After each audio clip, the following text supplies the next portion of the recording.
Good morning class. आज हम पढ़ेंगे भाषा, लिपि और व्याकरण की। भाषा क्या होती है, लिपि क्या होती है और व्याकरण हमारा क्या होता है। तो देखते हैं भाषा क्या होती है। भाषा वह साधन है जिसके द्वारा हम अपने मन के विचारों को, यानी कि जो बातें हम बोलना चाहते हैं, विचारों को बोलकर या लिखकर प्रकट करते हैं। यानी कि हम अपने मन के विचारों को या तो बोल के बता रहे हैं सामने वाले को या फिर लिखकर बता रहे हैं, और दूसरों के विचारों को पढ़कर या सुनकर समझते हैं, उसे हम भाषा कहते हैं। भाषा क्या होती है? भाषा वह माध्यम है या वह साधन है जिसके द्वारा हम अपने मन के भावों को, अपने मन के विचारों को, यानी कि हमें सामने वाले को क्या बात बतानी है, हम कुछ कहना चाहते हैं सामने वाले को, तो वो हम किस तरीके से सामने वाले को बता रहे हैं। भाषा हमारी वह होती है जो मन के विचारों को बोलकर, भाषा वह साधन है जिसके द्वारा हम अपने मन के विचारों को बोलकर या लिखकर प्रकट करते हैं, और दूसरों के विचारों को, यानी कि जो सामने वाला व्यक्ति है वो हमें क्या बताना चाह रहा है, हम उसके विचारों को पढ़कर या सुनकर समझते हैं, उसे हम भाषा कहते हैं। अब आगे है हमारा भाषा के कितने भेद होते हैं या भाषा के कितने रूप होते हैं। हमारी भाषा के दो रूप होते हैं या दो भेद होते हैं। एक है हमारी मौखिक भाषा, एक है हमारी लिखित भाषा। मौखिक भाषा क्या होती है? जब हम अपने मन के विचारों को, यानी कि जो बात हमें बोलनी है या हम बात कहना चाह रहे हैं, तो हम उस बात को अपने मुख से बोलकर, अपने मुंह से बोलकर सामने वाले को बता रहे हैं। जैसे कि रेडियो सुनना, रेडियो पे कुछ बोल रहा है, रेडियो में कोई बोल रहा है, कोई न्यूज आई हुई है, गाने चल रहे हैं रेडियो में, तो हम कैसे समझ रहे हैं? उनको सुनकर तो समझ रहे हैं ना। आगे है हमारा टेलीफोन। अब हम टेलीफोन पे किसी से बात कर रहे हैं, सपोज आपकी नानी का ही फोन आ गया, आप नानी से बात कर रहे हो, तो कैसे नानी की बातों को समझ रहे हो? वो कुछ बोल रही है, उसके बाद ही तो आप समझ रहे हो ना। अब आगे है हमारी लिखित भाषा। लिखित भाषा में हमारा देखिए क्या क्या होता है। लिखित भाषा, समाचार पत्र पढ़ना, किताब पढ़ना, समाचार पत्र पढ़ना। अब न्यूज़पेपर पढ़ रहे हो आप, और उसमें न्यूज़पेपर में न्यूज आई हुई है कि आज यहाँ पे ये घटना घट गई, आज वहां पर ये घटना घट गई, तो आपने न्यूज़पेपर में जो लिखा हुआ है वो कैसे पढ़ा? पढ़ के ही तो सुना, पढ़ के ही तो समझा ना कि वहां पर उस देश में वहां पर ये घटना घटित हुई है। किताब पढ़ना। अब हम देखते हैं कि मौखिक भाषा क्या होती है। जब हम अपने विचार बोलकर प्रकट करते हैं, उसे हम मौखिक भाषा कहते हैं। यानी कि जो बात हमें बोलनी है, हम सामने वाले को वो बात कैसे बता रहे हैं। अब राम ने अपनी माँ से कहा कि माँ मुझे बाहर खेलने जाना है, तो राम ने अपने मन के विचार कैसे अपनी माँ को बताए? बोलकर। तो ये होती है हमारी मौखिक भाषा। अब आगे है हमारी लिखित भाषा। जब हम अपने विचार लिखकर प्रकट करते हैं, उसे हम लिखित भाषा कहते हैं। यानी कि जब हम अपने विचार, हम अपनी बातें सामने वाले को बतानी है, तो हम उन बातों को लिखकर बताते हैं, तो उसे हम बोलते हैं लिखित भाषा, या उसे हम कहते हैं लिखित भाषा। अब जैसे राम ने अपनी नानी को पत्र लिखा, राम ने अपनी नानी को क्या लिखा? पत्र। और पत्र लिखकर उसने अपने विद्यालय के कार्यक्रम के बारे में बताया कि कल हमारे स्कूल में एक बहुत बड़ा कार्यक्रम हुआ था। तो उसने कैसे अपने विचार बताए? अपनी नानी को लिखकर। अब आगे है हमारी राष्ट्रभाषा। राष्ट्रभाषा क्या होती है? किसी भी देश की अधिकतर जनसंख्या जिस भाषा का प्रयोग करती है, यानी कि जो भाषा बोलती है, वह उस देश की राष्ट्रभाषा कहलाती है। अब हिंदी हमारी क्या है? हिंदी हमारी राष्ट्रभाषा है। हिंदी हमारी क्या है? राष्ट्र भाषा। देश की आधे से अधिक जनसंख्या हिंदी भाषा बोलती है। संविधान में 22 भाषाओं को मान्यता दी गई है, यानी कि हमारे कॉन्स्टिट्यूशन में, संविधान में 22 भाषाओं को मान्यता दी गई है। जैसे कि हिंदी, कश्मीरी, बंगाली, तमिल, ये सारी भाषाएं बोलने की अनुमति हमें हमारे संविधान से मिली। संसार में बहुत सारी भाषाएं बोली जाती हैं। संसार में बहुत सारी भाषाएं बोली जाती हैं, जैसे हिंदी हो गया, अंग्रेजी हो गया, जापानी हो गया, चीनी हो गया। ये सब हमारी सारी भाषाएं पूरे संसार में बोली जाती हैं।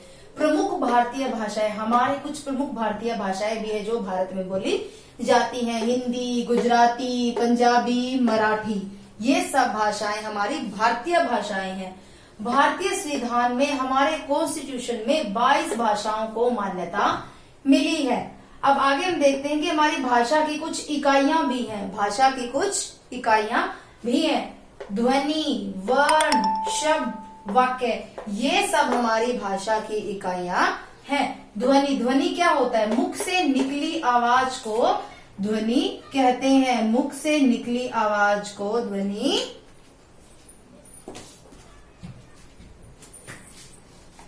आगे हम देखते हैं कि हमारी भाषा की क्या इकाइयां हैं।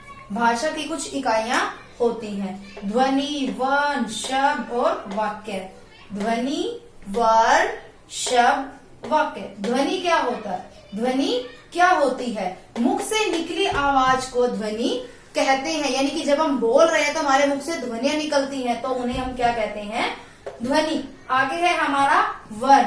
वह छोटी से छोटी ध्वनि जिसके टुकड़े नहीं किए जा सकते, सबसे छोटी ध्वनि जिनकी और हम टुकड़े नहीं कर सकते या उनके खंड नहीं कर सकते, उसे हम क्या कहते हैं? उसे हम कहते हैं वर्ण। देखिए जैसे कि ए, इ, ये हमारे वर्ण हैं, इनके हम और टुकड़े नहीं कर सकते। आगे है हमारा शब्द। वर्णों का सार्थक समूह शब्द कहलाता है। वर्णों का सार्थक समूह, वर्णों का सार्थक समूह शब्द कहलाता है। जैसे कि देखिए मैम ने यहाँ पे एक वाक्य शब्द लिखा नगर। क्या लिखा? नगर। सार्थक का मतलब होता है जो सही अर्थ दे, यानी कि उसका कुछ मीनिंग निकले, वो होता है हमारा सार्थक समूह शब्द। जैसे कि मैम ने सब वर्णों को जोड़कर नगर, ये हमारे सब क्या है? वर्ण। और इन वर्णों को जोड़कर मैम ने क्या बनाया है? सार्थक शब्द नगर। आगे है हमारा वाक्य कि वाक्य क्या होता है? सार्थक शब्द समूह वाक्य कहलाता है। सार्थक शब्द समूह वाक्य कहलाता है। राम खेल रहा है, तो ये वाक्य हमारा सार्थक है, यानी कि इसका कुछ अर्थ निकल रहा है कि राम खेल रहा है। हमारी राजभाषा। सरकार जब हमें कुछ दैनिक काम करने के, यानी कि सरकारी कार्यालयों में काम करने के लिए जिस भाषा का प्रयोग होता है वो हमारी होती है राजभाषा। भारतीय संविधान में आपने देखा ना कि पहले 22 भाषाओं को मान्यता मिली हमें बोलने के लिए। संविधान ने हमें 22 भाषाओं की मान्यता दी है। और राजभाषा हमारी क्या है? हिंदी हमारी राजभाषा है। भारतीय संविधान ने 14 सितंबर 1949 को हिंदी की राजभाषा, हिंदी को भारत की राजभाषा घोषित किया था। हिंदी हमारी राष्ट्रभाषा भी है। अब हम देखते हैं कि मातृभाषा क्या होती है, जिसे हम अपने घर परिवार में सीखते हैं और उसे बोलते हैं, वह हमारी होती है मातृभाषा। यानी कि किसी घर में जब एक बच्चा जन्म लेता है और सबसे पहले वो भाषा जब अपने घर परिवार के लोगों को बोलते हुए देखता है और उनसे सीखता है, तो वह हमारी होती है मातृभाषा। लेकिन जो भाषा पूरे राष्ट्र में बोली जाती है, कहाँ बोली जाती है? पूरे राष्ट्र में बोली जाती है, वो होती है हमारी राष्ट्रभाषा। जैसे कि हिंदी, हिंदी हमारी क्या है? राष्ट्रभाषा। अब आगे देखते हैं कि मानक भाषा क्या होती है। भाषा का वह रूप मानक कहलाता है। भाषा का वह रूप मानक कहलाता है जिसे व्याकरण के नियमों के तहत विद्वानों द्वारा स्वीकार किया गया है। यानी कि विद्वानों ने उसे स्वीकारा है, तो उसे हम कहते हैं मानक भाषा।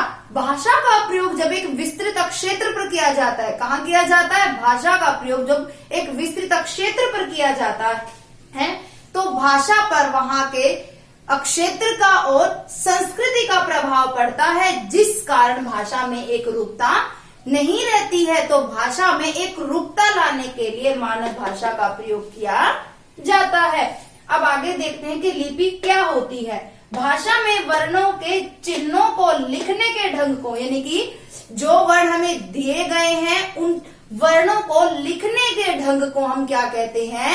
लिपि कहते हैं। अब आगे है प्रमुख भाषाएं व लिपियां, यानी कि जो भाषाएं हम बोलते हैं वो किस लिपि में लिखी जाती है। हिंदी, संस्कृत, मराठी, नेपाली, ये हमारी क्या है भाषाएं हैं और ये किस लिपि में लिखी जाती हैं देवनागरी। आगे है हमारी अंग्रेजी, जर्मन, फ्रेंच, ये हमारी भाषाएं किस लिपि में लिखी जाती हैं रोमन लिपि में लिखी जाती हैं। साहित्य की साहित्य क्या होता है। लिपि के विकास के साथ ही, यानी कि लिपि के विकास के साथ ही भाषा को लिखित रूप दिया जाने लगा और समय के साथ साथ ग्रंथों की रचना होने लगी। यानी कि लिपि के विकास के साथ ही भाषा को लिखित रूप दिया जाने लगा और उसके साथ ही ग्रंथों की रचना होने लगी। किसकी रचना होने लगी? ग्रंथों की रचना होने लगी। इसी ज्ञान के भंडार को हम साहित्य कहते हैं। हमारा साहित्य दो प्रकार का होता है। कितने प्रकार का होता है साहित्य? दो प्रकार का है। एक होता है हमारा गद्य साहित्य, एक होता है हमारा पद्य साहित्य। गद्य साहित्य, गद्य साहित्य क्या होता है? गद्य साहित्य, गद्य की उत्पत्ति गद्य धातु से हुई है। गद्य की उत्पत्ति किससे हुई है? गद्य धातु से हुई है, जिसका अर्थ होता है स्पष्ट करना। यानी कि जब हम अपनी बात को किसी भी तुकबंदी में न बांधकर स्पष्ट रूप से अपनी बात को कहते हैं, यानी कि जब हम अपनी बात को साधारण शब्दों में सामने वाले को बताते हैं, तो वो हमारा गद्य साहित्य के अंतर्गत आता है। गद्य साहित्य के अंतर्गत आती है हमारी कहानी, एकांकी, नाटक। ये किस चीज के अंतर्गत आते हैं? हमारे गद्य साहित्य के अंतर्गत। गद्य साहित्य के प्रमुख लेखक हैं मुंशी प्रेमचंद्र। कौन है गद्य साहित्य के प्रमुख लेखक? मुंशी प्रेमचंद्र। आगे है हमारा पद्य साहित्य। पद्य साहित्य क्या होता है? पद्य साहित्य के अंतर्गत हम अपने विचारों को काव्य शैली के माध्यम से व्यक्त करते हैं। किसके माध्यम से व्यक्त करते हैं? काव्य शैली के। इसके अंतर्गत आते हैं कविता, दोहे, छंद। ये सब हमारे पद्य साहित्य के अंतर्गत आते हैं। पद्य साहित्य के प्रमुख कवि हैं सूरदास, कबीरदास। आगे हम पढ़ते हैं व्याकरण की। व्याकरण क्या होता है? व्याकरण भाषा को शुद्ध रूप में बोलना, लिखना, पढ़ना सिखाता है। यानी कि भाषा को सही तरीके से, अच्छे तरीके से बोलना, पढ़ना, लिखना और हमें कौन सिखाता है? व्याकरण। यानी कि हमारे पास अगर व्याकरण का ज्ञान नहीं होता तो हमें भाषा की शुद्धि और अशुद्धियों का पता ही नहीं चलता। अब मैम ने एक वाक्य लिखा, शिक्षिका पाठ पढ़ाता है। क्या लिखा मैम ने यहाँ पर? शिक्षिका पाठ पढ़ाता है। तो ये वाक्य हमारा व्याकरण की दृष्टि से गलत है। अब आगे मैम ने लिखा शिक्षिका पाठ पढ़ाती है, तो ये वाक्य हमारा व्याकरण की दृष्टि से बिल्कुल शुद्ध है। तो व्याकरण के माध्यम से ही या व्याकरण के ज्ञान से ही हम भाषा को सही तरीके से बोल सकते हैं, लिख सकते हैं और पढ़ सकते हैं। Okay class, bye.